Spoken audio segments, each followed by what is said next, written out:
Oui, oui.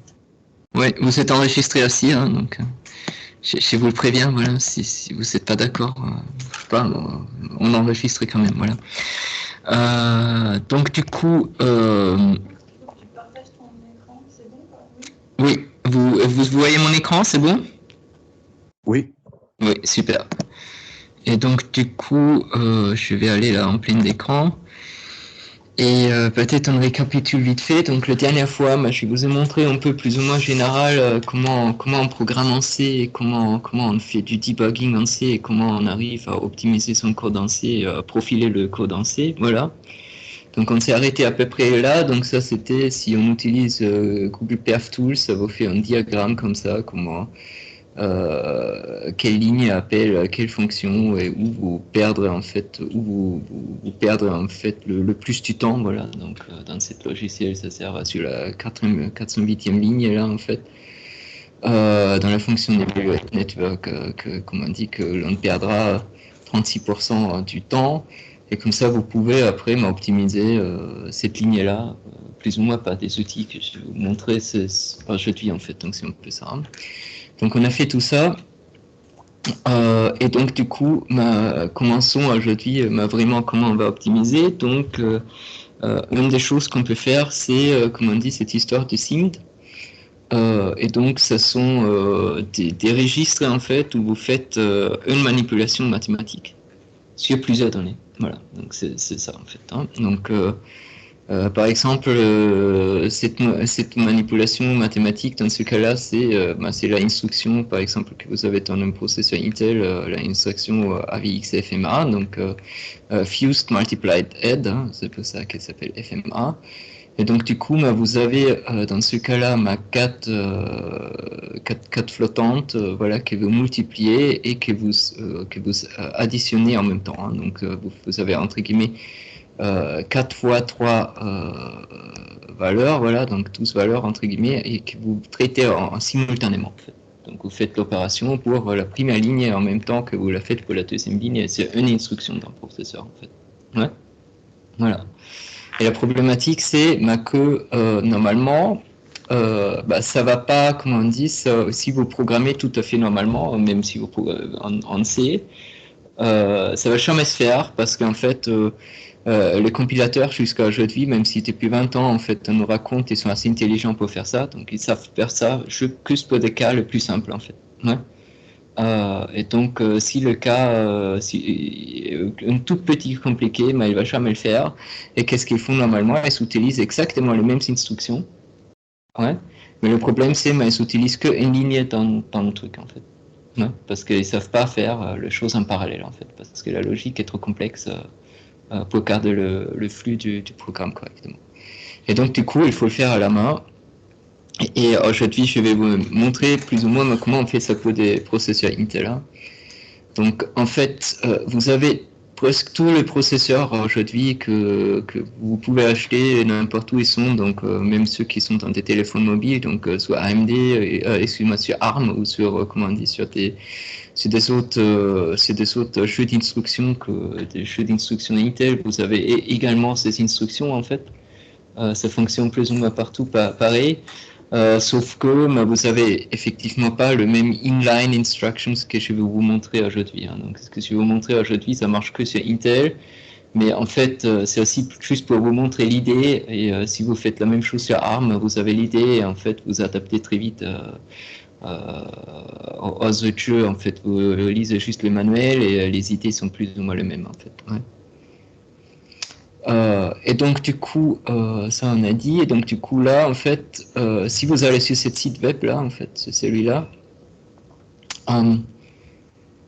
vous arrivez là sur, comment on dit, sur ce site. Et sur ce site, en fait, vous crochez un peu les cases. Quels sont les jeux d'instructions que votre processeur il possède en fait. Ouais.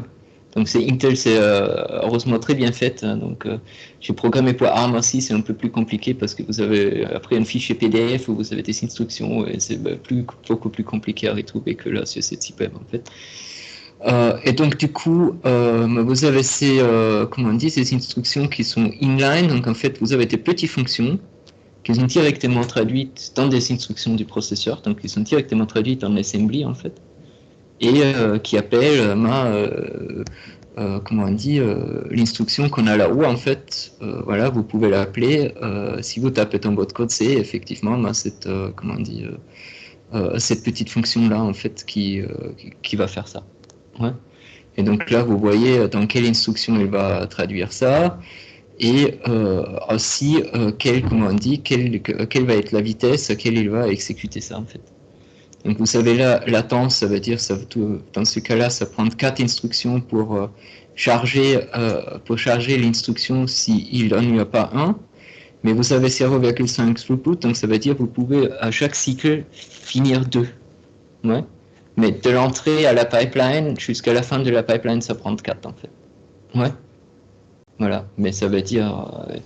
donc en fait, vous pouvez, c'est plutôt normalement la deuxième chiffre qui est intéressant. Ça, c'est en fait le perte de performance que vous avez si vous avez un cache miss, une histoire comme ça en fait. Ouais. Voilà. Et donc du coup, ça veut dire, si vous avez un processeur qui a 4 GHz, vous pouvez dire que vous pouvez faire 4 milliards fois, 8 milliards fois cette instruction-là dans votre processeur, en fait. Ouais. Si ça fait la serveur. Dans ton code, tu codes pas comme ça, tu codes pas avec double underscore M machin truc, c'est illisible. Oui, c'est illisible. Comme on dit, c'est la question, est-ce que tu veux optimiser ton code ou pas? Est-ce que tu as besoin de faire ça ou pas, tu vois? Ouais. Si tu veux, comme on dit, quand tu codes normalement, tu fais pas ça, mais quand tu regardes, par exemple, le code, comme on dit, tu as tout le codec vidéo, par exemple, ou voilà, si tu regardes comment MP3 a implémenté ton lecteur MP3, c'est fait comme ça, hein, tu vois? Parce que sinon ça marchera pas, tu vois, c'est des trucs, ça dépend ce que tu fais, tu vois, c'est vraiment la... Ouais. Après, je dis pas du tout que ça aide à la lisibilité, tu vois, c'est la question, est-ce que tu veux être rapide, est-ce que tu veux être en temps réel, est-ce que tu veux arriver à traiter 24 frames par seconde, tu vois, si tu veux faire une transformation sur une image à 24 frames par seconde, tu t'en fous, est-ce que le code est lisible ou pas, tu veux juste que ça marche, tu vois. Ouais. T'as pas moyen de faire, je sais pas, des alias en fait qui te permettent justement d'aller piquer dans différents librairies. J'imagine que c'est du Intel. Ouais. Si t'avais ARM, c'était un autre truc. Donc ouais. Tu peux pas faire un alias qui te dit fais la fonction SCMD x4. Ouais. Tu as ça, comme on dit, tu as certains gens qui ont essayé à faire ça, mais effectivement, tu vois, tout ça, ça fait une perte de performance. Parce qu'en fait, tu appelles une fonction qui après, tu sais pas exactement comment le compilateur va le traduire. Là, tu sais exactement comment le compilateur va le traduire. Mais tu as des choses comme ça, tu as par exemple, comme on dit, Apple, ils font ça en fait. Donc Apple, si tu as macOS X, tu as une librairie sur macOS X qui s'appelle, je sais pas, Synth, je sais pas quoi, et qui t'est traduit automatiquement pour le processeur Intel, et pour le processeur ARM, et pour le processeur soi-disant ça, tu vois. Mais a priori, tu vas être toujours plus rapide si tu le fais directement comme ça, tu vois. Et effectivement, c'est un truc de... parce qu'en fait, tu as toujours une logique derrière, tu vois, que toi, hein, comme être humain, en fait, tu sais qu'est-ce que tu veux faire, en fait, tu vois, et tu sais qu'est-ce que tu veux que le processeur ait fait. Et tu vas être plus intelligent qu'une librairie préfaite, tu vois, qui prend la décision pour toi, en fait. Ouais. C'est pour ça que je pensais au coup des alias, en fait. Ça, c'est comme c'est réglé à la pré-compilation, après, ça va être transparent et tu ne devrais pas avoir une perte. C'est ça que j'ai pensé. Ouais. Non, mais là, c'est fait un peu comme ça, tu vois, parce que quand tu regardes le truc, comment c'est fait là, c'est... quand tu regardes comment ça s'est implémenté en fait, dans GCC en fait qui a copié ça parce que ça vient du compilateur Intel et GCC il a complètement copié le truc, tu vois.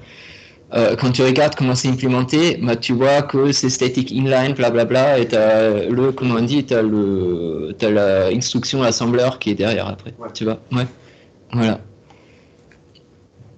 Et donc du coup c'est ça. Et donc en fait, si vous faites ça, vous avez dans le cas de Intel et aussi dans des cas des autres processeurs, dans la plupart du temps, vous avez des nouveaux data types, voilà. Et donc vous avez qu'est-ce qu'on appelle le MM256 et le MM128. Donc ce sont en fait des registres qui sont 128 bits longs, ouais. Et ceux qui sont 256 bits longs en fait, ouais. Et donc du coup, là, vous pouvez stocker des flottantes en double précision, non, parce que c'est 64 bits. Et là, vous pouvez stocker 4 flottants en 64 bits, en fait. Ouais. Sachant que ces registres, en fait, ils sont un peu universels. Donc vous pouvez aussi, par exemple, quand on traite par exemple les images, ça devient très important parce que vous avez 8 bits par pixel. Et donc tu peux traiter avec un registre comme ça, tu lui dis, bon, tu traites mes données comme si ce sont des integers de 8 bits. Et donc, bon, maintenant il faut que je fasse un petit calcul. Là, tu as 32 pixels, c'est ça? Non, si je divise ça par 8, est-ce que je me trompe pas? Non, un truc comme ça. Ouais, 64. Non, je crois que c'est 64 pixels en fait. Ouais, donc, comment on dit que donc, tu peux 64 valeurs en fait de 8 bits multipliées en même temps ou faire une soustraction en même temps. Et donc, pour des applications multimédia, c'est très vite et très intéressant en fait. Ouais. Parce que tu fais en fait, qu'est-ce que tu fais normalement en un cycle, tu fais, qu'est-ce que tu fais en un cycle, tu fais en 64 cycles, mais tu fais en un cycle en fait. Ouais. Et donc du coup, comme ces registres en fait, ils sont un peu à part dans le processeur, mais il faut, comment on dit, il faut charger des données dans le registre et dedans en fait. Et donc pour ça, on a des instructions qui s'appellent load, voilà, c'est un peu ça, et store après, donc c'est un truc comme ça. Et les choses, c'est, dans Intel, on peut charger comment on dit, aujourd'hui, comment on dit, des mémoires alignées et non alignées. Et ça veut dire, en fait, comme là, on charge en 256 bits, en fait, il faut que l'adresse de la mémoire, elle est collée à une, comment on dit, à une valeur, il doit démarrer à une valeur qui est un multiple de ces 256 bits. Ouais. C'est ça en fait. Ouais, donc le chose c'est, tu peux pas dire, t'as CRO, après t'as entre guillemets, donc ça sont combien de bytes? Attends, maintenant je fais les calculs parce que sinon c'est 64, non, si je me trompe pas, mais peut-être je me trompe, mais voilà, 32, hein, donc 32, t'es à 32 bytes près, donc en fait si tu es en C, ta prochaine, comment on dit, ton pointeur, il doit être à 0, 32, 64, il doit démarrer à un point comme ça, tu vois. S'il démarre à 16, en fait, tu peux pas charger. Tu vois, c'est ça l'histoire. Ouais. Dans l'Intel, aujourd'hui, tu peux, et ça dépend de la version du processeur que tu as. Et des tout nouveaux processeurs, ils chargent les non alignés également rapides que l'alignés en fait. Mais surtout sur des processeurs ARM, si tu utilises un truc comme ça, essaye toujours d'avoir la mémoire alignée à la taille de tes, comment on dit, tes vecteurs en fait. Et donc, là c'est écrit, donc en fait on a une autre instruction si c'est non aligné en fait. Donc toi, tu peux passer un pointeur qui est censé être moins rapide, mais bon, suivant la version des processeurs qu'on a. Et donc là on n'aurait pas dû le calculer parce que là on voit qu'est-ce qu'on peut mettre là dans un registre en fait. Et je crois t'en as dans le nouvel processeur, je crois t'en as 16 ou 32 registres comme ça en fait, donc que tu peux utiliser en même temps en fait ton processeur. Pour faire parce que quand tu fais une instruction comme celui-là, t'en as besoin de 3, hein, parce que tu as une registre là, une là et là, et je crois que tu en as 16 ou un truc comme ça en fait dedans en fait. Ouais.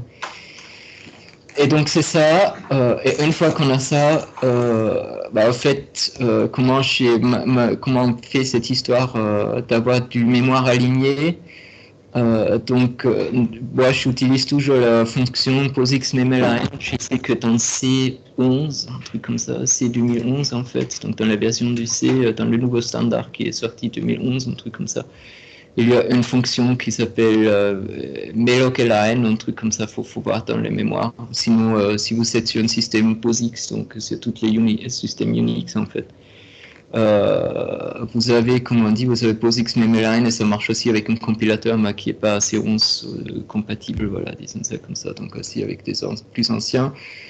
Le deuxième chose, c'est, donc ça, c'est si on réserve la mémoire sur les heaps, comme si on fait le malloc, en fait. Donc c'est tout simple, en fait, ça marche comme une malloc, on met son pointer là-dedans, on dit combien de mémoire on veut avoir, et là on dit à quoi on veut aligner, donc on dit à 32, voilà, c'est ça. Ouais. Et donc ça vous sort après, et vous pouvez libérer la mémoire avec free, comme si ça sert encore la malloc, en fait. Ouais. Autre chose, c'est, mais après, on veut avoir ça sur le stack. Hein, donc, si vous avez sur le stack, si vous définissez juste un array fixe sur le stack, sans passer par les heaps, donc sans passer par l'appel, qui va être libéré automatiquement quand la fonction est terminée. Ben, on peut aussi aligner la mémoire sur le stack, mais pour ça, il faut juste mettre là cette histoire attribute aligned. Et après, le compilateur, il va vous faire ça, en fait. Ouais. Donc ça c'est pour chez CC, hein, donc ça peut être comment dire, sur GCC, sur Clang, aussi Lang, ça fonctionne comme ça. Sur d'autres compilateurs, c'est non standard, hein, donc c'est pas quelque chose. Ça peut être sur un autre compilateur, ça marche autrement en fait. Ouais. Quels sont les avantages d'aligner sur un stack plutôt que ça en fait. Ça c'est une question, tu sais, quand tu fais le stack, en fait, tu as l'avantage, tu ne vas pas trop t'en occuper, t'es ton truc, parce que tu sais que la mémoire, elle va te libérer dès que la fonction, en fait, elle a pris son fin. Il n'y a pas de free. Il n'y a pas de free. Mais c'est quand tu tapes au début d'une fonction dans C, tu tapes int a égale 64, par exemple, tu vois, a est alloqué sur le stack, en fait. Tu vois? C'est ça comment ça marche, ouais. Et donc, si tu fais, par exemple, double my numbers 4, je tape là égale 4 nombres, en fait, tu vois, je voulais savoir juste pour cette fonction-là, je vais pas, tu vois, tu ajoutes pas tu fais pas tu fais pas le heap, en fait. Ouais. Et qu'est-ce qui va nettoyer la mémoire? Parce qu'il y a quand même quelque chose qui va libérer la mémoire, j'imagine. Non.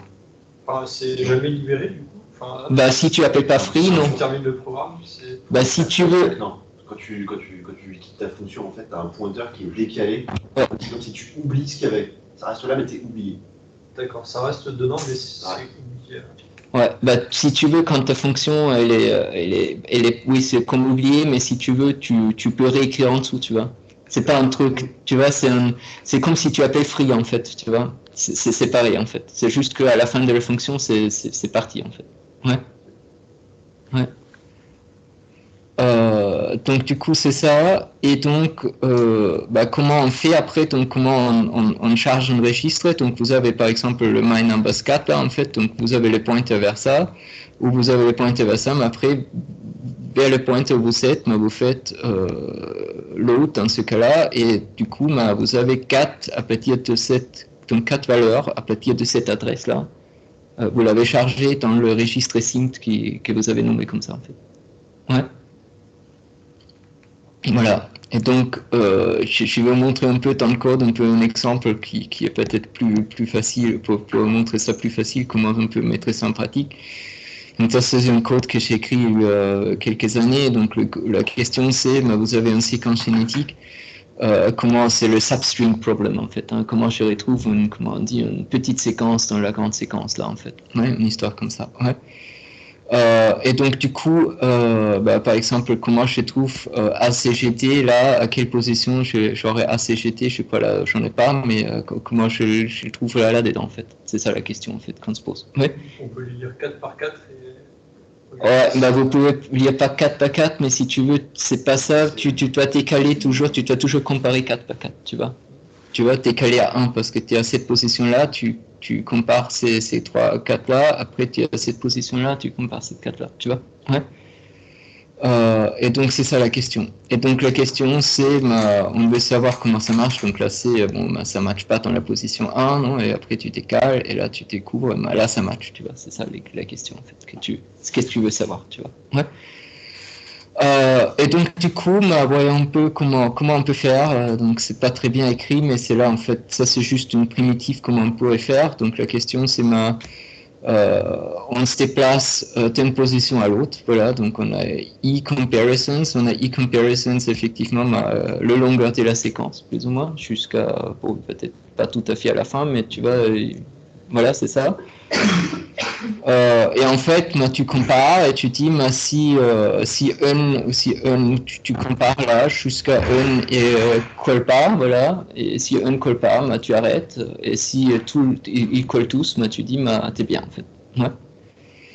Voilà. Et donc normalement tu fais ça comme ça, et après tu peux effectivement, tu peux faire ça par, comment on dit, dans la version vectorisée qu'on a là à l'autre côté.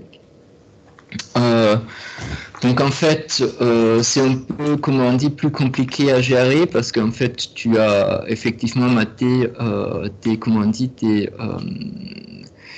instructions de comparaison.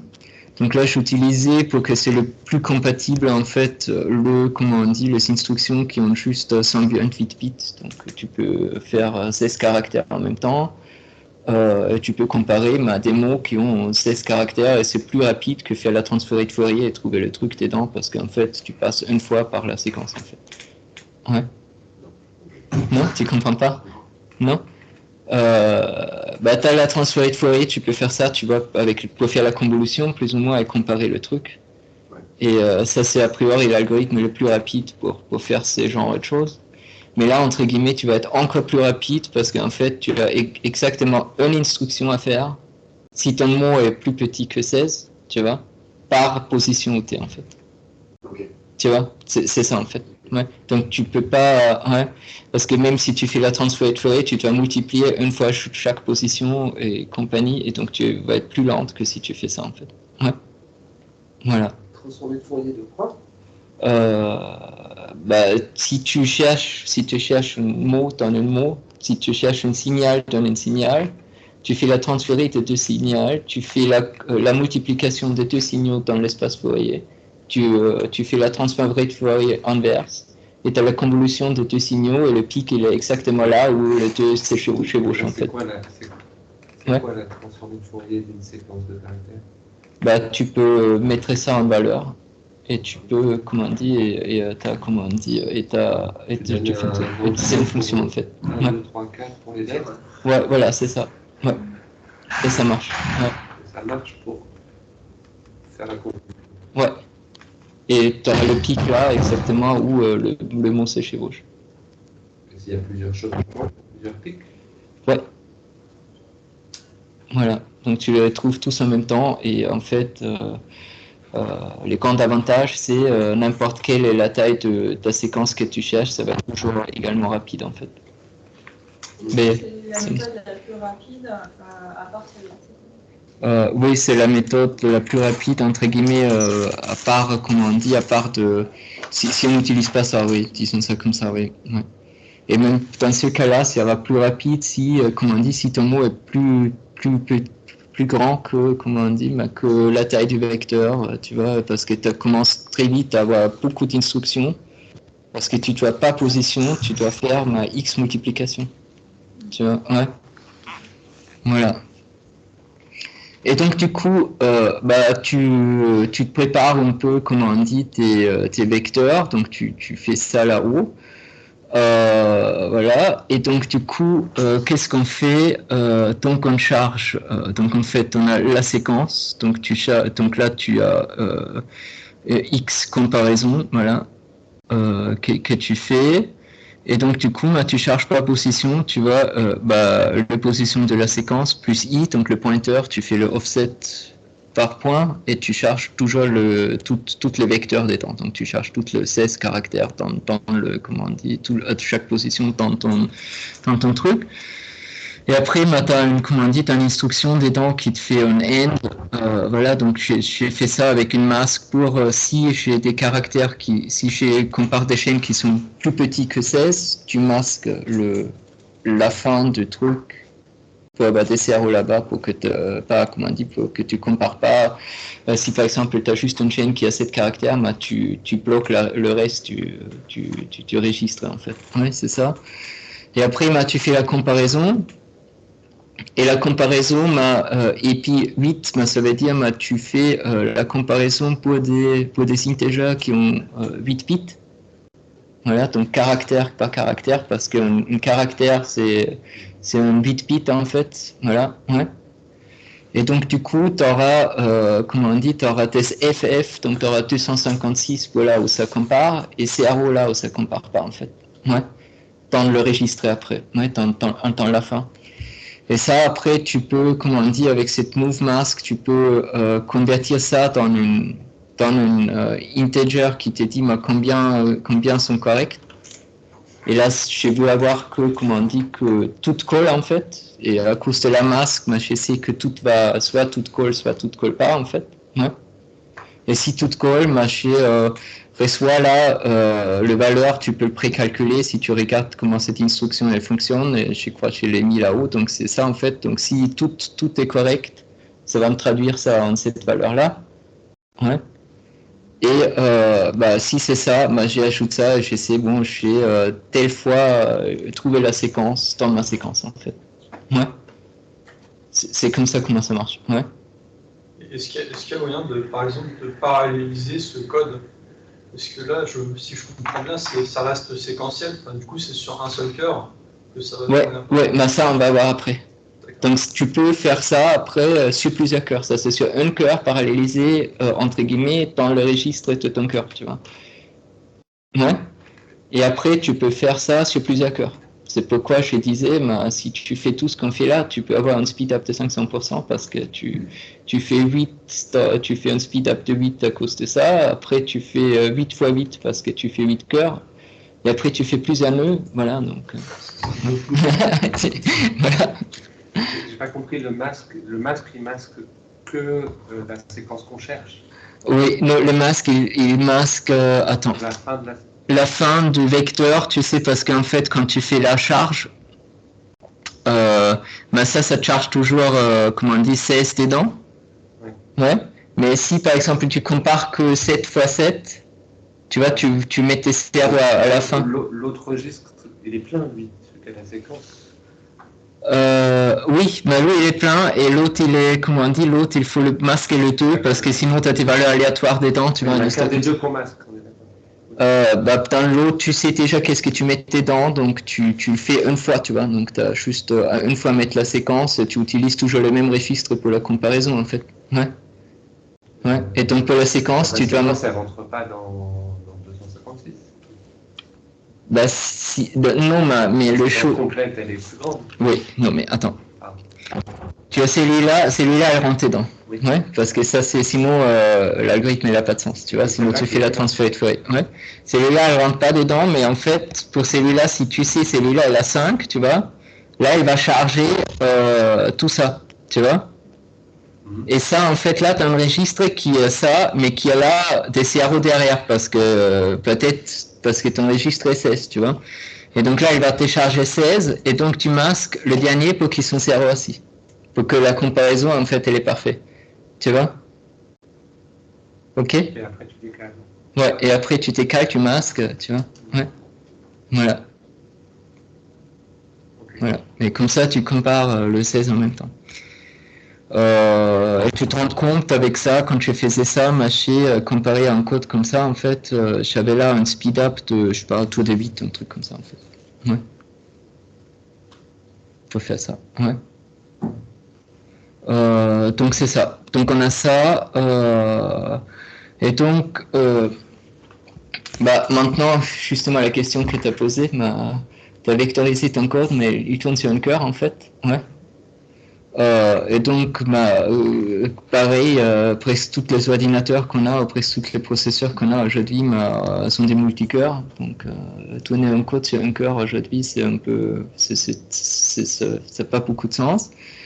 Et donc, du coup, aujourd'hui, on a des machines, je crois, dans notre cluster, donc qui ont 28 cœurs, un truc comme ça, je suppose, je sais, ouais, ça va être ça, ouais.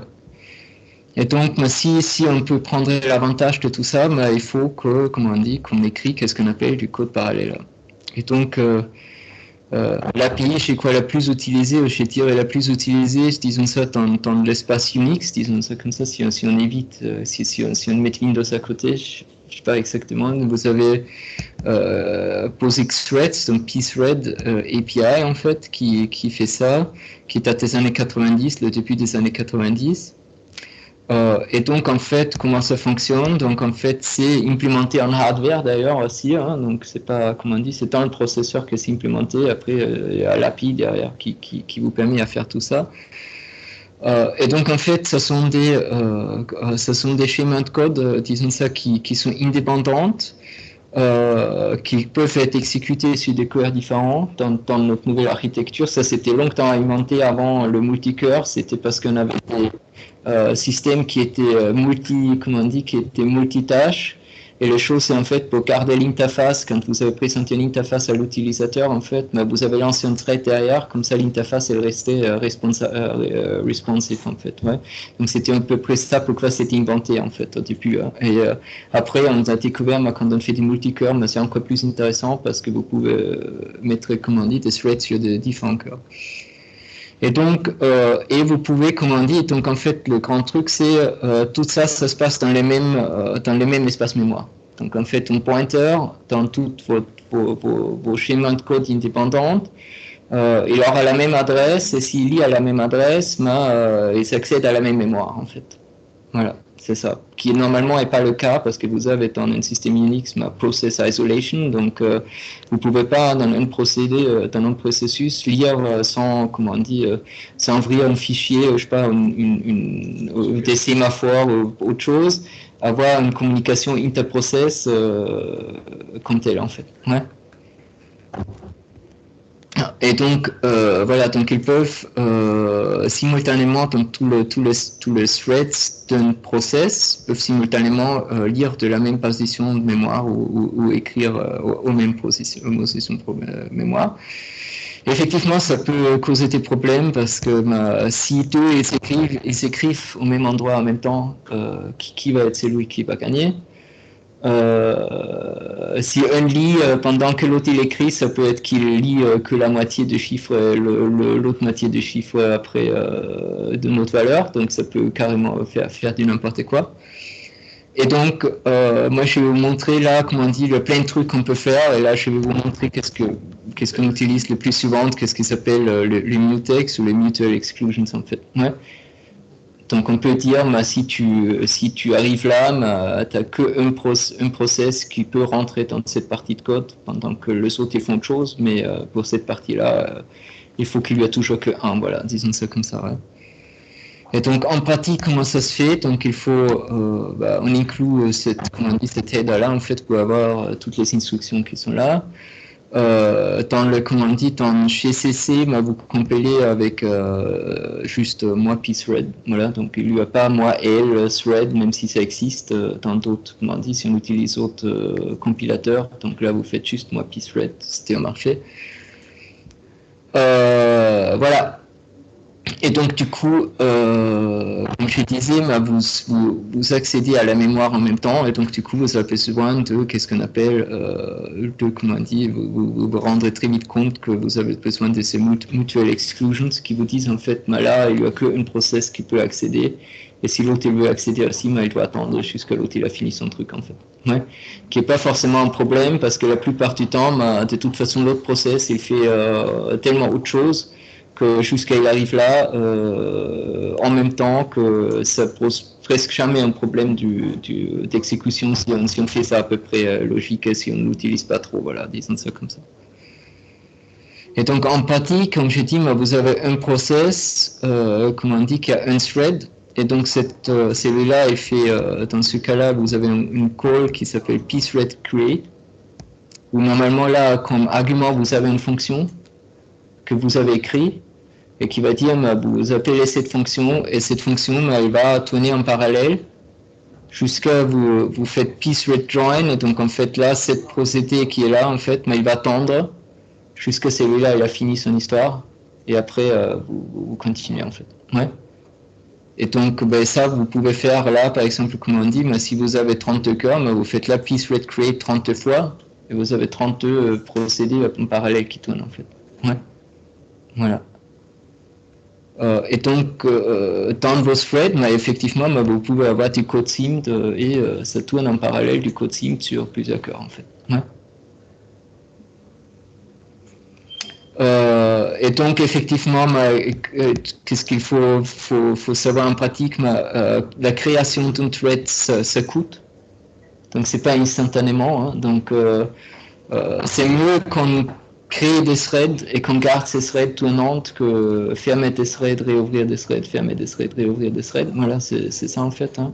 Et pourquoi en fait c'est mieux quelle est la raison en fait parce que ça prend du temps de calcul. Ça prend du temps en temps processeur à ouvrir et à fermer un thread. Ouais.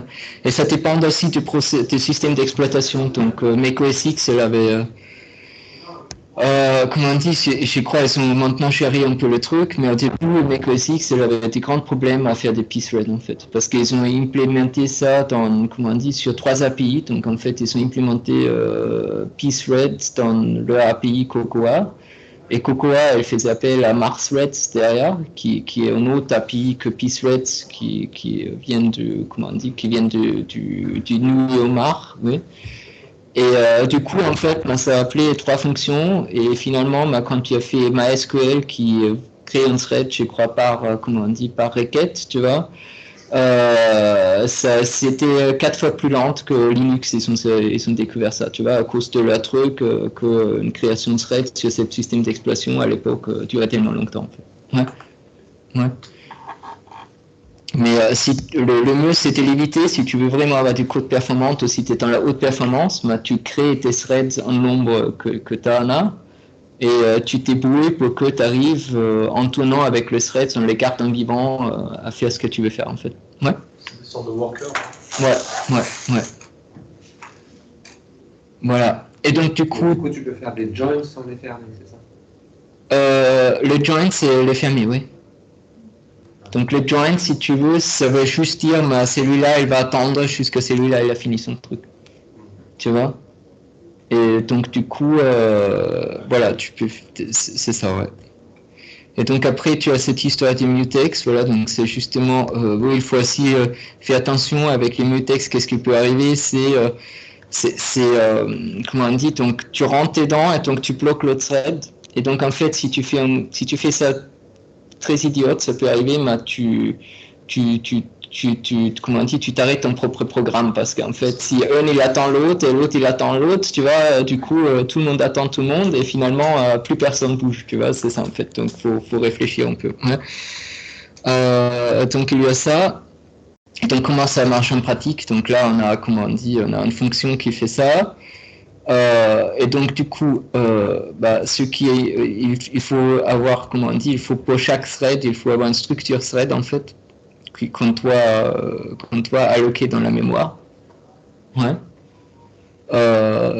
Donc c'est ça. Et donc du coup après, pour chaque mutex, vous savez ça un peu aussi, mais le mutex là où il est là où quelque part. Donc je l'ai fait sur le stack du logiciel. Donc j'ai fait mutex. Vous avez un lock que malheureusement je ne vais pas montrer là, mais peut-être je vais vous le montrer après. Et donc vous avez une structure mutex que, comment on dit, si vous tapez man mutex init, vous la trouverez. Vous avez une structure mutex qu'il vous faut aussi que vous l'avez sur le stack quelque part, ou sur les, vous l'alloquez avec malloc en fait, hein, vous pouvez faire ça. Et donc du coup, après on fait peace thread create, combien de threads je veux avoir. Ça c'est, comment on dit, ça c'est le thread, donc ça c'est, comment on dit, c'est la structure qui est là, donc il faut, comment on dit, il faut adresser une structure comme telle par thread pour qu'il peut gérer ça. Et après, ça c'est la fonction en fait que vous appelez. Et cette fonction, elle doit avoir une certaine, comment on dit, une certaine, elle doit correspondre à ça, donc elle doit retourner un void pointer et elle peut prendre comme argument un void pointer. Donc après, vous pouvez caster le void pointer à n'importe quelle autre structure et comme ça vous pouvez mettre, comment on dit, le variable que vous voulez avoir à cette fonction en fait. Ouais. Mais elle doit avoir cette forme là en fait. Hein. Et donc, on a ça. Et donc, du coup, là, je lance le inthreads que j'ai là, en fait. Et une fois que ça c'est fini, j'ai dit, bon, comment on dit, je veux finir ce thread. Et une fois que c'est fini, après, tu finis ton programme, en fait. Ouais. Est-ce que ce serait possible de, par exemple, au lieu de faire un join, en fait, d'avoir, par exemple, seulement 5 threads qui tournent et les autres attendent. Et après, par exemple, pas toutes les threads, mais seulement un certain nombre. Parce que je sais que dans certains langages, il y a une notion, c'est ce qu'on appelle les barrières. Oui, tu as des barrières là, tu as des barrières aussi dans la P-Threads API, là je n'ai pas mis ça dans le truc, mais tu as des... Ça existe, oui, donc ça existe, il existe des barrières, il existe des mutex plus compliqués que tout ce que je vous montre là en fait. si tu veux, par exemple, si là tu veux qu'un thread il attend un autre, tu peux mettre un thread puis thread join pour l'autre, tu vois. Et après, bon, un des deux il va être écrasé, hein, mais tu vois, parce que tu attends jusqu'à la fin du truc. Mais tu as des barrières que tu peux mettre, tu as plein de trucs en fait. Ouais. C'est dans l'API en fait. Ouais. Et donc du coup, comment j'ai fait ça? La plupart du temps, j'ai fait une histoire comme ça. Donc ça, c'est après la fonction qui est appelée en fait. Donc ça, c'est la fonction qui tourne en parallèle dans ce cas-là. Donc qui tourne dans ce cas-là in thread_far. Ouais. Et donc du coup, qu'est-ce que j'ai fait là? Donc là, j'ai normalement, je vais mettre là une structure que j'appelle la thread handle. Donc là où je fais qu'est-ce que je veux avoir pour qu'est-ce que tu veux avoir comme argument à mon thread. Et donc après, tu castes ça vers cette structure, qu'est-ce que tu mets là, quand tu as là le white pointer. Et le chose, c'est, donc par exemple, je dis, j'ai X tâches à faire, voilà.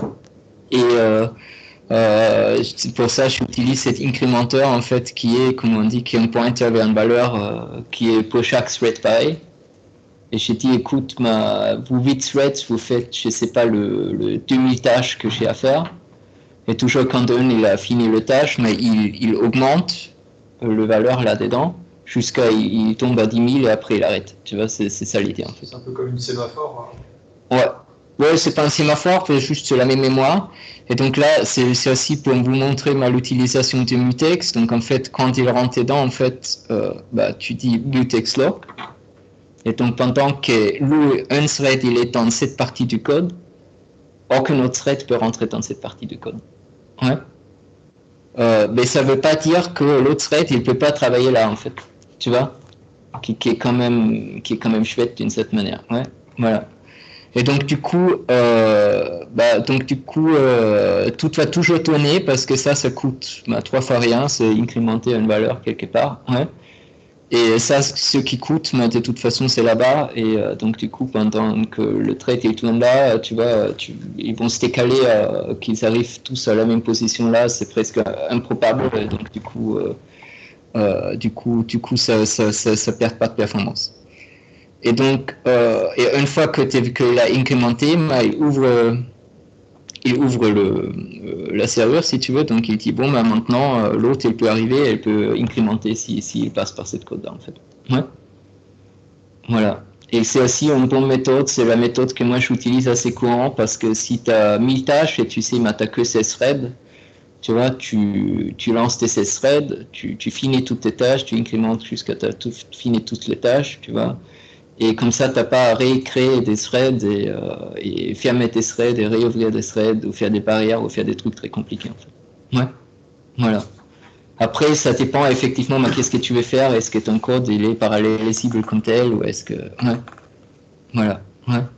Tu parles que c'est une sorte de message queuing maison en fait. Oui, c'est un peu ça, ouais, tu peux faire ça, ouais.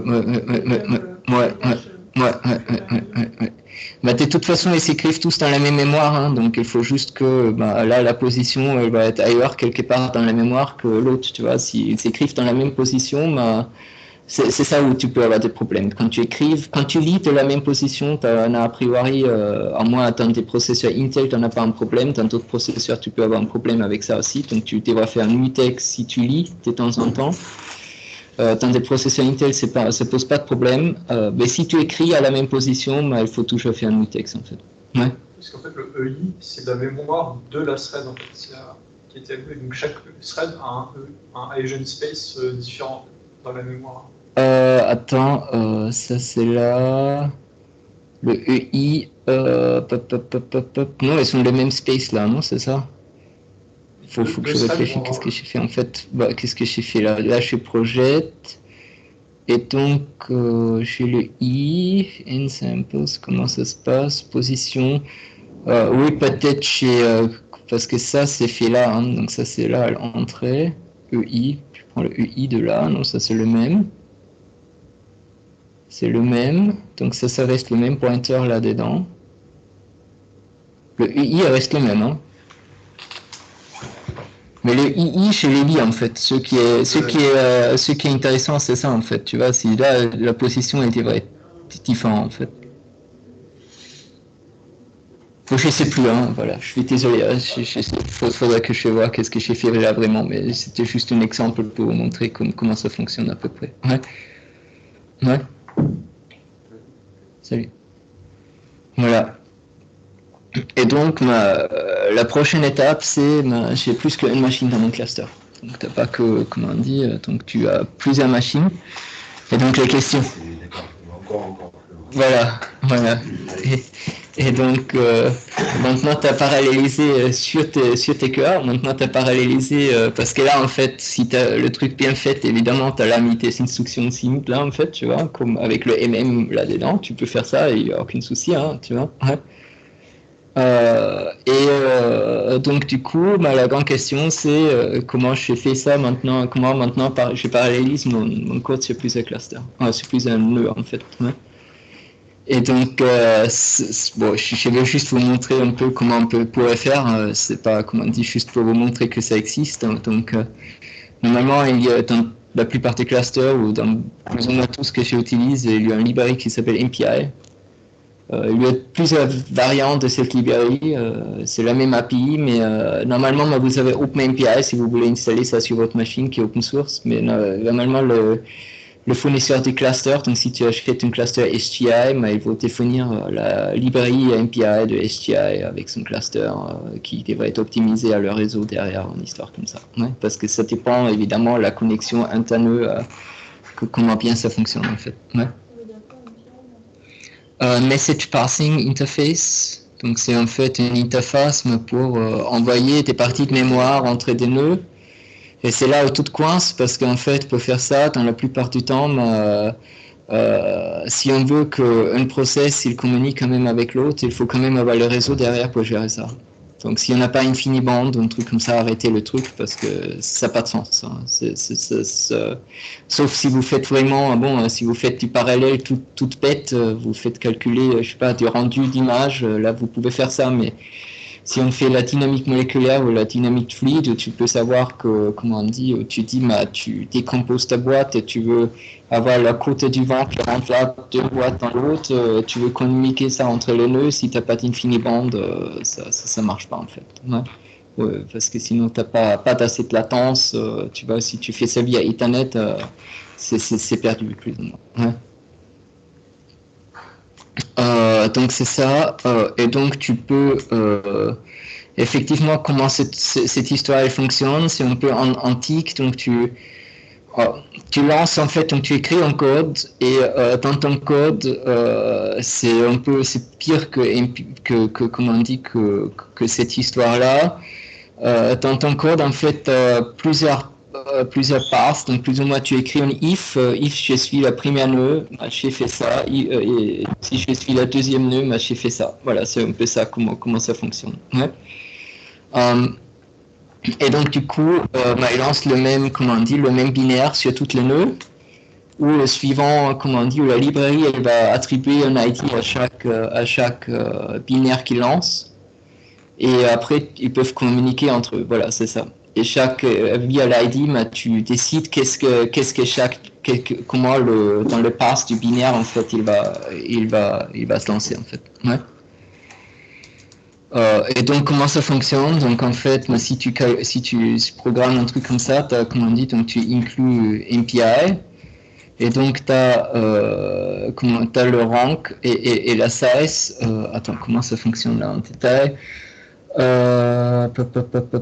Donc ça c'est la size, c'est visiblement combien t'en as en total, et le rank c'est quitté en fait. Ouais. Donc ça va te dire, donc ça va te retourner dans le MPI rank, ça va te dire bon moi je suis numéro 2, tu vois, et en total on est 160. C'est un peu ça. Ouais. Et donc du coup, tu peux faire si je suis le CRO, j'ai fait ça. Si je n'en suis pas, j'ai fait ça. Et j'envoie des messages entre CRO et je sais pas le X qui est là en fait. Ouais. Voilà. Est-ce que comme le join, il y a un truc qui existe pour attendre que tous les nœuds... Oui, il existe des MPI barriers. il n'existe pas un join parce qu'en fait, le binaire il tourne sur un autre nœud, tu vois, tu peux pas killer et recréer un autre process sur un autre nœud. Donc en fait, tu lances le truc et sur chaque nœud, tu lances les mêmes binaires en même temps. C'est ça comment ça fonctionne, tu vois. Et donc il attend jusqu'à tous les binaires sont lancés et après ça tourne en parallèle sur chaque nœud en fait, suivant la rapidité du nœud. Hein, ça faut pas, ça peut être que les nœuds ils sont pas homogènes, c'est pas forcément gênant, mais tu vois, ouais. Il n'y a pas un nœud qui est dédié à un masternode, qui est dédié... c'est à toi de décider, ouais. Et c'est à toi de décider comment tu fais la communication, parce que dans la communication, tu as la communication directe, donc tu peux dire, moi, j'envoie un message au numéro 16, mais tu as aussi le message broadcast, tu as des messages de différents types. Tu vois, ouais. On va dire que le numéro 0, c'est le maître qui décide. Voilà, c'est ça, exactement, c'est à toi de décider, ouais. Voilà, c'est ça, ouais. Et donc après, tu as, comment on dit, tu as effectivement la communication interne et donc tu as la blocking communication, donc en fait, où c'est écrit comme là, en fait, donc le code il continue jusqu'à les messages étaient reçus ou envoyés, voilà, donc c'est un peu ça. Et donc, tu as le non-blocking, donc en fait, tu t'en fous, en fait, tu envoies le message et ton code continue à tourner, tu vois, c'est un peu ça, ouais. Donc, suivant ce que tu veux faire, effectivement, tu as besoin d'utiliser ça ou ça, mais effectivement, ça bloque ton code. Donc, si le message n'est pas reçu par ton partenaire, entre guillemets, le code, il ne va pas continuer à tourner, tu vois, c'est ça, en fait, ouais. Et donc, voilà, donc en général, qu'est-ce qu'on. C'est des trucs tout bêtes, mais quoi qu'il faut penser quand on fait ça. Donc là, vous regardez dans les man pages comment on peut faire ça, donc vous faites ça. Et là, quand tu fais send, tu dis soit à qui, soit tu dis broadcast à tous, tu vois. Et ça a quand même aussi d'implications différentes, tu vois. Parce que si tu fais sur le réseau un broadcast et tu attends jusqu'à 100 nœuds et sont reçus, tu vois, c'est peut-être pas forcément intelligent à faire ça. Voilà, c'est la question, qu'est-ce qu'on veut faire. Hein. Et donc, du coup, à quoi qu'on devrait réfléchir, mais effectivement, tu essayes à faire la communication interne le plus petit possible. Parce que tu dois toujours penser, c'est lent en fait. C'est toujours beaucoup plus lent que la mémoire que tu as interne dans ta machine à communiquer en mémoire à notre machine quelque part sur un réseau n'importe quelle fois maintenant, même si c'est InfiniBand et quoi d'autre que tu devrais avoir avec une autre performance. Et donc, voilà, donc... blocking transfers sont quand même plus faciles à comprendre, tu vois, c'est un peu parce que c'est quand même plus facile à utiliser des blocking transfers, mais juste réfléchir, quand on fait un blocking transfer, que tu attends jusqu'à l'autre il a reçu en fait. Ouais. Mais tu imagines très bien que c'est assez compliqué à gérer si tu envoies des non-blocking, où tu es ton code, quand l'autre il va avoir reçu, tu vois, ouais. Voilà. Et donc, en fait, effectivement, ce qui est très important, qu'est-ce que je vous ai expliqué juste avant, mais en fait, le même logiciel, en fait, il est tourné sur tous les cœurs. Donc, c'est exactement le même binaire que vous chargez, en fait. C'est juste que dans le code du binaire, tu décides, suivant le rank que tu reçois, quel code va arriver, en fait. Ouais. Qu'est-ce que tu vas faire, hein.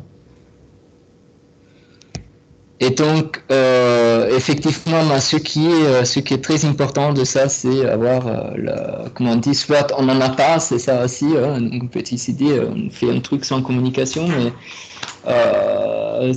dans ce cas-là, tu n'as pas besoin des MPI, tu lances juste des binaires sur chaque nœud, et voilà. Voilà. Ouais. Mais, donc, ce qui est effectivement, c'est de bien réfléchir, qu'est-ce qu'on fait à envoyer des données et à recevoir des données. Ouais. Voilà, donc ça c'est ça. Ouais. C'est ça qui est ouf, c'est que suivant les besoins qu'on a, tu vois, là en neuroimagerie, on a l'approche complètement opposée, c'est-à-dire qu'on a plein de données auxquelles on fait de métaphes. Ouais. Et toi, dans ton cas, c'est tu as une énorme donnée, tu dois découper en plusieurs. Ouais, c'est ça. C'est ça. Ouais. Mais même moi, quand j'ai eu une fois à faire ça, une grande corrélation matrice énorme, 10 000 par 10 000. Ouais. J'ai écrit les résultats dans un fichier texte avec des noms différents et du coup la recombinaison de tout le monde, après on récupère. Donc du coup c'est un peu poussé à l'extrême. J'ai 0 communication parce que chacun il écrit sur le disque son résultat. C'était quand même probablement plus rapide avec ça. Tu vois, parce que tu vas pas prendre forcément plus de mémoire parce que chaque machine a sa mémoire, tu vois. Et après, tu communiques le résultat entre tu décides, je sais pas, MPI, et le DMP, tu décides le dernier, tu sais, t'as une barrière, le dernier, il attend jusqu'à tous les autres, ils ont fini le truc, et à la fin, il fait la recombinaison, un truc comme ça. Ouais. Et toutes les autres, il lui envoie par message le résultat de son truc, et tu passes pas par le système de fichiers, mais tu passes par... Ouais. Après, c'est comme ça. Mais j'ai gagné beaucoup de temps de développement. Non, je comprends. Ouais, ça peut être ça. Ouais, bien sûr. Et donc, en fait, le truc, c'est quand vous faites ça, comment ça fonctionne. Donc, quand vous compilez votre truc, vous avez besoin d'un compilateur spécial. Donc, c'est un compilateur, c'est pas un vrai compilateur, c'est juste un truc qui appelle GCC derrière ou Clang ou le compilateur avec lequel vous avez compilé MPI ou installé MPI sur votre machine. Et donc du coup, vous compilez votre petit logiciel en C avec ça, ou en C++, ou ça marche aussi en Fortran, voilà. Et donc après, comment ça tourne? Donc vous faites sur un nœud, vous faites MPI run et vous donnez une liste de machines, donc soit des adresses IP, soit des noms d'hosts sur lesquels ça tourne, et après ça tourne sur chacun là et ça décide automatiquement qui va avoir rank X sans donner une priorité à quelqu'un en fait. Ouais. Après, il faut voir, vous regardez dans Slurm qui est là dans notre cluster, je crois, il faut regarder les manuels. Donc, si vous utilisez normalement des systèmes comme Slurm ou comme PPS ou disons ça, comment ça s'appelle ces systèmes, des patch, des systèmes qui envoient un batch sur des nœuds, des commandes. Mais normalement, et presque tous, ils ont des commandes un peu spéciales pour invoquer un logiciel MPI, pour gérer ça eux-mêmes mieux, pour décider par le réseau qui va être qui, voilà. Ouais. Et donc du coup, dans Slurm, c'est srun, et donc on met srun et juste srun le logiciel, et suivant, qu'est-ce qu'on a demandé à Slurm, combien de nœuds et trucs, et il va décomposer ça automatiquement en process qu'il va lancer en fait. Ouais. Et donc c'est ça, et donc quand vous faites tout ça, vous pouvez dire, à fois vous avez fait du synth, voilà, et après vous avez fait des synths en plusieurs threads, et après vous avez poussé ça sur plusieurs nœuds, voilà, et après vous avez à X et X fois augmentation, voilà. Bon, on s'arrête là. Donc du coup, toi tu l'utilises pour faire de la recherche de séquences je crois que j'ai programmé un logiciel dans ma vie où j'ai vraiment tout utilisé à un point à l'autre, mais ça j'ai fait, pour faire la phylogénie en fait. Donc ça fait partie de séquences, il y a des trucs comme ça dedans, mais la phylogénie c'est la généalogie des espèces. Et donc en fait, tu compares, donc tu as des séquences génétiques et tu veux savoir est-ce que celui-là il est relié, tu vois, où tu le mets dans l'arbre des espèces en fait, tu vois, où tu positionnes le chat dans l'arbre de toute la vie sur Terre, tu vois, c'est un peu ça en fait. Tu fais ça dans ton boulot actuel ou c'était avant? C'était avant, ouais. Voilà. Parce que là, pour reprendre l'exemple concret que tu avais utilisé pour le premier optimisation, si on veut vraiment reprendre cet exemple et faire la totale, multithread, multi-machin. La stratégie, c'est quoi? C'est de dispatcher 8 par 8 sur tes instructions, puis 28 par 28 sur tes cœurs, et puis la machine.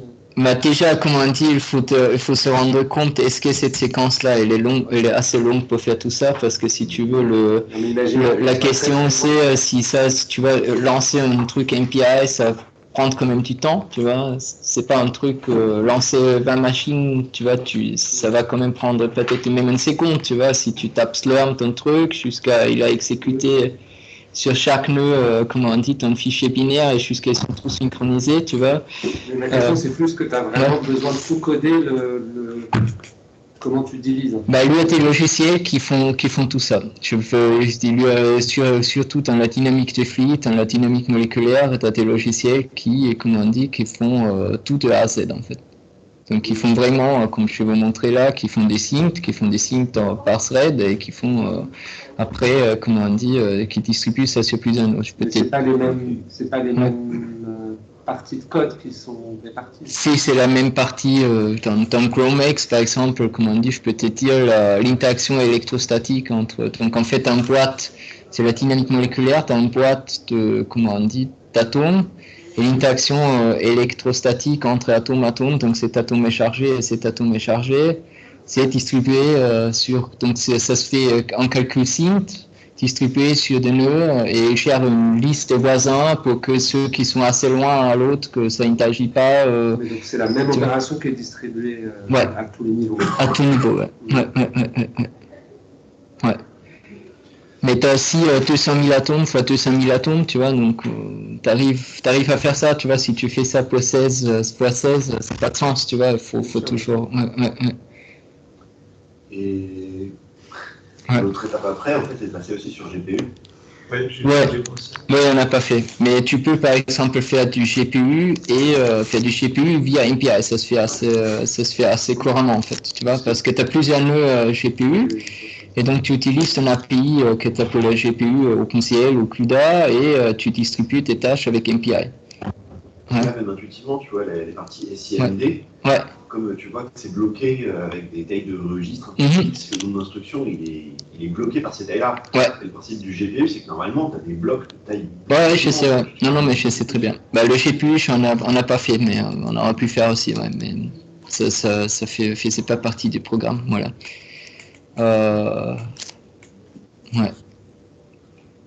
Si tu veux pas tout faire en C, tout ça, tu peux le porter dans d'autres langages le chose, c'est...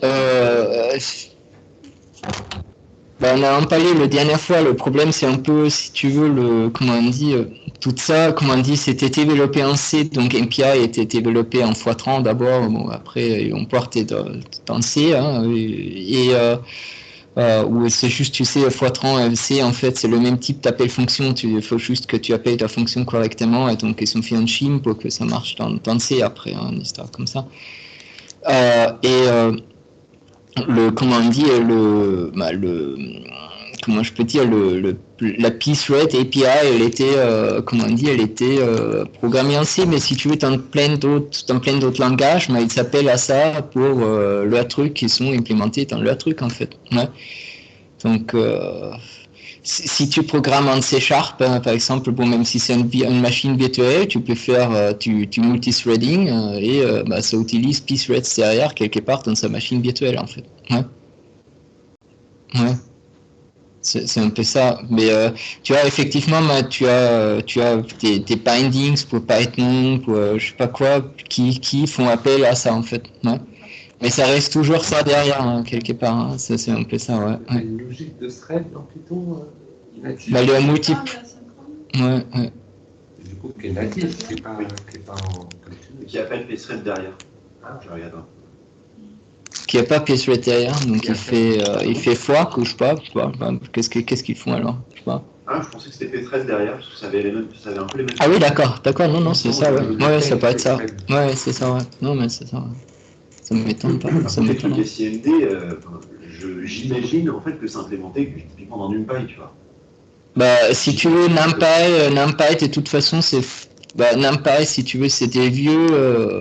c'est plus ou moins un chim, tout des très vieux fonctions de Fortran, en fait. Donc, c'est la librairie Blaz, la PAC, qui en fait, qui sont appelés... Quand tu le compiles toi-même, tu vois, qu'il compile Xcode en Fortran, qu'il fait appeler après par Python, en fait. Donc, c'était très vieux fonctions qui datent des années 70, qui sont juste compilées. Et après, tu sais, quand le Fortran, tu peux l'appeler comme du C. ben, c'est très facile à faire un appel de Python vers ces fonctions et c'est comme ça comment c'est implémenté en fait. Ouais. D'accord, il n'y a pas de SMD, il n'y a pas d'optimisation un peu plus récente avec des architectures modernes. Ben, je pense que j'ai vraiment vu, si tu veux. Après, tu sais, le code Fortran il se laisse heureusement plus facilement auto-vectoriser que le code en C. Et ça, c'est à cause de comment c'est fait, parce que dans C, tu as pas... Dans C, tu as toujours la variable et le pointer vers la variable, tu vois. Et dans Fortran, en fait, ça se voit pas comment le langage est fait, mais dans Fortran, tout est un pointer, en fait. Donc, tu as même pas cette distinction entre pointer et le valeur du truc. Tu as que des pointers, en fait. Et donc, du coup... c'est plus facile pour le compilateur à décider, bon là je peux vectoriser, là je peux pas vectoriser, tu vois, parce que le langage est le plus primitif en fait, tu vois. Et c'est pourquoi le code numérique en Fortran elle tourne finalement plus vite qu'en C. C'est comme ça, ouais. Est-ce qu'il est possible de définir soi-même son code en assembleur dans une instruction et de l'exécuter depuis C en fait? Oui, tu peux faire, je sais pas, ça dépend de ton compilateur, mais dans le GCC, tu peux faire ASM et tu tapes ton code assembler dans C et ça se fait, ouais. Ça se fait très couramment. Hein, même, ça se fait le côté hardware pour les drivers en fait. Ouais. Des drivers qui ne sont pas optimisés par exemple. Ouais. Ça se fait aussi pour des histoires consignes comme là, parce qu'il y a des gens qui disent s'ils font ça en ASM, c'est encore mieux que s'ils font ça en, parce que là, ils peuvent décider quel registre utiliser quand, tu vois. Parce que là, entre guillemets, si tu utilises, qu'est-ce que moi je te montrais, c'est le compilateur qui va décider plus ou moins, là, dans cette fonction, j'utilise le premier 4 registres, tu vois. Et tu as des gens qui disent, j'ai 32 registres, en fait, de AVX, tu vois, et ils sont quand même plus rapides à accéder que chercher le données dans la mémoire. Et donc, ils font ça en assembleur pour bien utiliser le mieux le 16 registres que tu as et toujours ça va améliorer que le mémoire que j'ai besoin pour mon instruction, elle est déjà dans le processeur en fait. Ouais. Donc, ça sont des choses qui se font, mais après, c'est la question jusqu'où tu veux pousser ton truc, tu vois, toutes ces choses sont faites, par exemple, quand tu vois, comment on dit, l'encodage dans X, comment ça s'appelle, dans X264, non, un truc comme ça, tu vois. FFmpeg. Dans les FFmpeg, tu as tout ça, ouais. Tu dois le lire, quoi. Ouais. Quel enfer. Tu as tout ça parce que tu veux que, comment on dit, que les vidéos aient été comprimées le plus vite sur toutes les machines, tu vois. C'est un peu ça, ouais. Donc, pour tes librairies comme tel, tu as tout ça, ouais.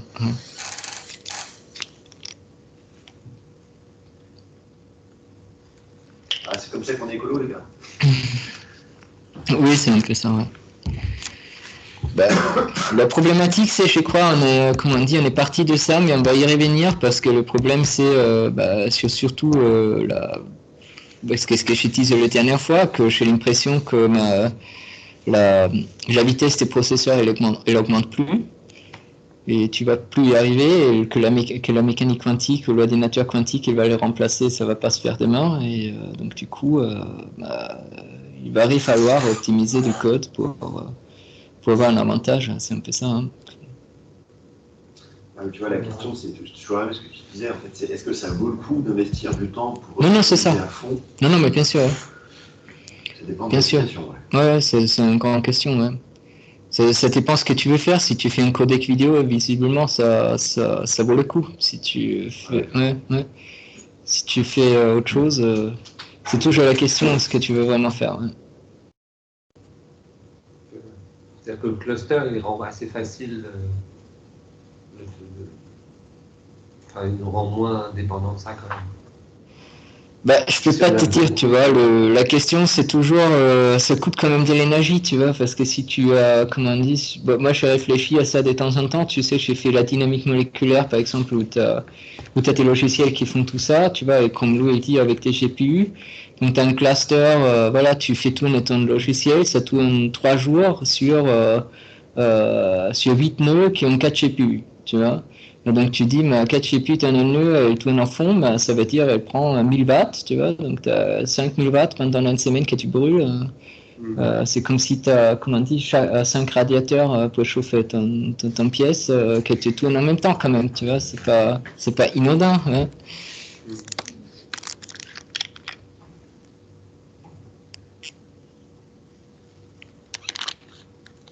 Bon. Merci. Merci. Bon. C'est vraiment très intéressant. Ça va, vous avez des questions en fait à l'autre côté, non? Vous êtes bon? Je crois qu'ils sont endormis déjà. Si tu veux. Non, merci. Bonne journée, au revoir. Bonne journée, au revoir. Merci, moi, ça. Quel te montre vraiment, on sait. Comment ça fonctionne? Ouais, quand tu as ta variable, tu vois bien des décalages de pointeur en disant, ben voilà, ça c'est ton mode de mémoire du stack, ça c'est les. Comment je peux arrêter l'enregistrement en fait? Qu'est-ce que ça fait quand tu libères? Et c'est très visuel. Si j'ai cliqué en dessous, ça n'arrive pas, tu vois. Ouais, mais juste celle-là. Là, ta tête, ouais. Soft recalling, oui, c'est ça. Que j'ai vu